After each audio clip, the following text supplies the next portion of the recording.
L'épisode 145 de La Reine du Flot s'ouvre sur un échange lourd de sens entre Ligia et Eric. Ce dernier prépare un projet musical ambitieux avec Tam, Jacques et le chanteur Chris en vue d'un duel artistique. Mais au-delà de la musique, c'est la famille qui revient au premier plan.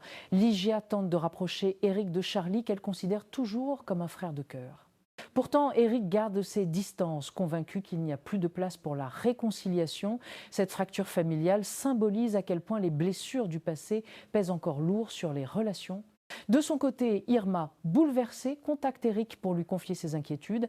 Un conflit avec Charlie met en péril son emploi et à cela s'ajoutent les problèmes de son père. Sa loyauté envers lui la plonge dans une spirale d'angoisse et de culpabilité, surtout après un aveu déchirant. Son propre père est responsable de l'accident de Catalina. Ce secret empoisonné devient un dilemme moral. Eric et Gencho lui rappellent l'importance de la justice, mais Irma hésite, prisonnière des contradictions entre l'amour filial et la responsabilité. À l'hôpital, Catalina entame un long chemin de guérison après son accident. Sa mère Gloria prend en charge son rétablissement malgré les difficultés financières, tandis que Juancho décide de revenir vivre auprès d'elle pour l'aider.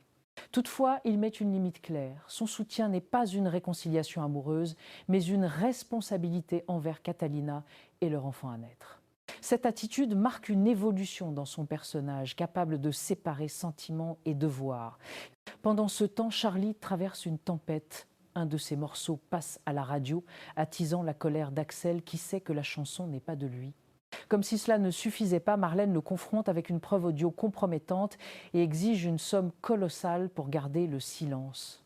Ce chantage enferme Charlie dans une situation explosive révélant l'ampleur de ses démons intérieurs et de ses manigances. Yemi, quant à elle, vit encore les blessures d'un échec sentimental, mais grâce au soutien de Zulma, elle trouve la force de se recentrer sur ce qui compte vraiment, la justice.